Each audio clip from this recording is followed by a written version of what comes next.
manok.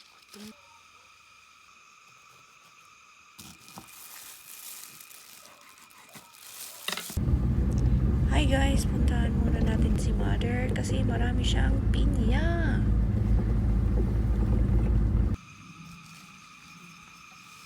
Eto na nga guys, we're here na. Ayan na si Mother. Siya na muna ang gagawa kasi nga Mother knows best. Siya ngayon ang magha-harvest para alam niya kung anong gagawin niya.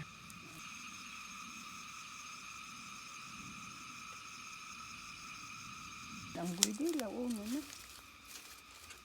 Lak din na. Mas itay naon. Kan magsunod din naon na.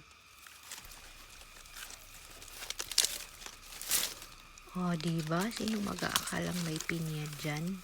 Nakatago para hindi daw makita ng mga manok.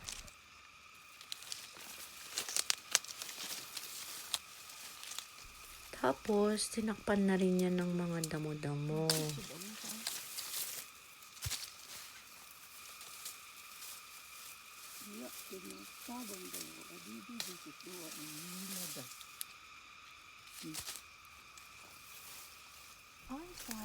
So ito naman, hindi nakaligtas sa mga daga.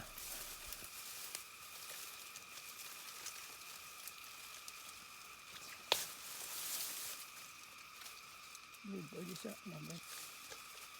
Libo di na bahay ko. Ini katawan mo adi.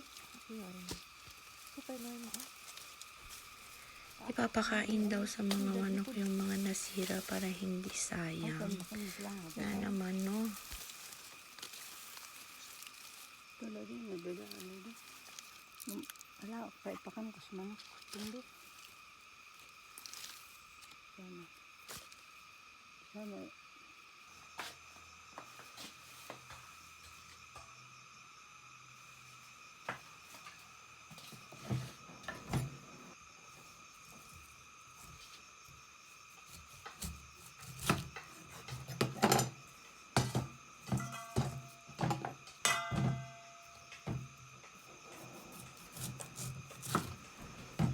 Gawa tayo ng pineapple jam, guys.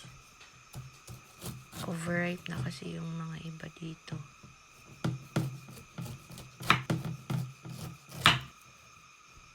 Try lang. Hopefully may bibili. Kasi dito naman halos lahat may tanim na pinya. Hindi namin kayang ubusin.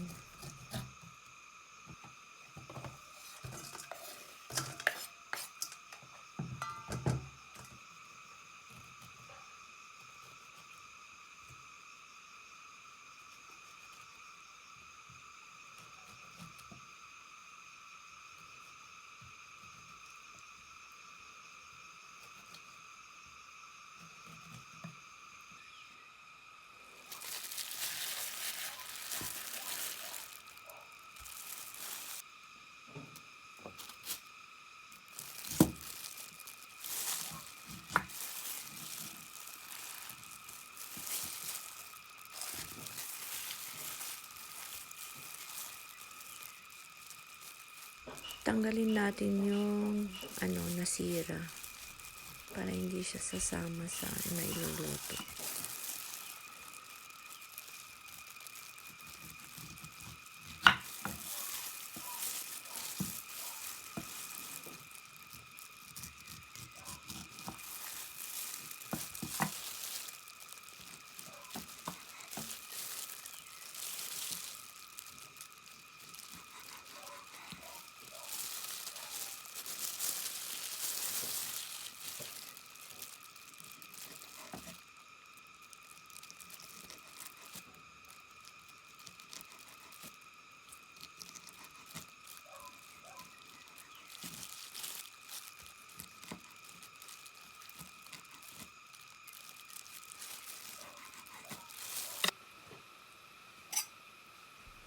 Okay, susukatin muna natin guys para malaman natin kung ilang sugar ang ating ilalagay. At ang kinalabasan ay 7.5. At ang ilalagay ko na sugar ay siguro 3 cups lang.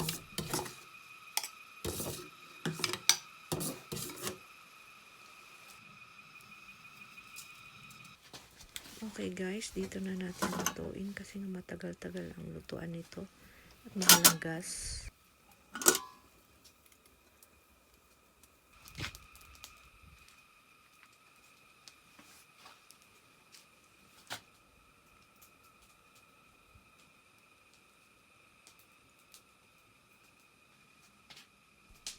Namatay yung isang grapes na tinanim ko dito.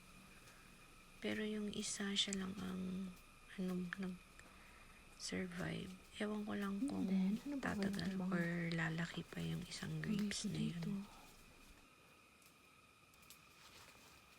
Ano ka lang ano, grapes.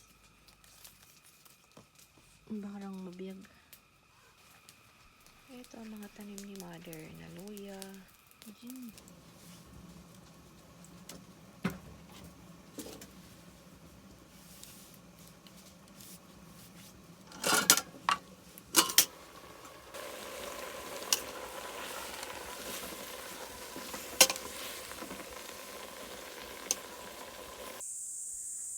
Okay guys, since ang tagal maluto, iniwan na lang namin doon at maglakad-lakad na lang muna. Nilagyan na lang namin ng uling. Tapos pagbalik, tsaka na lang itutuloy. Ay,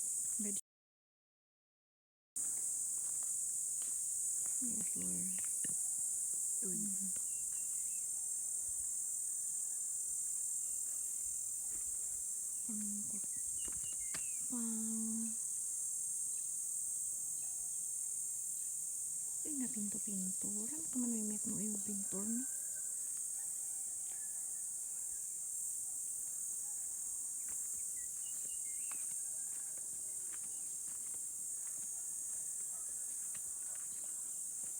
Ay, wow. Hindi abong.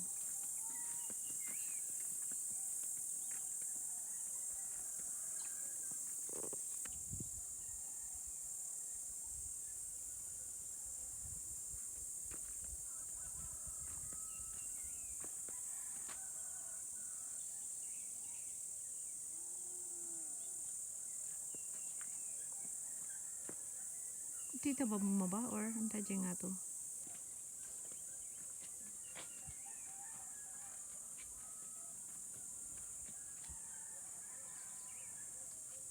Ano meron?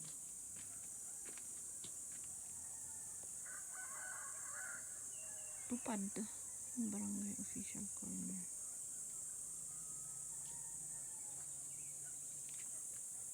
Ito.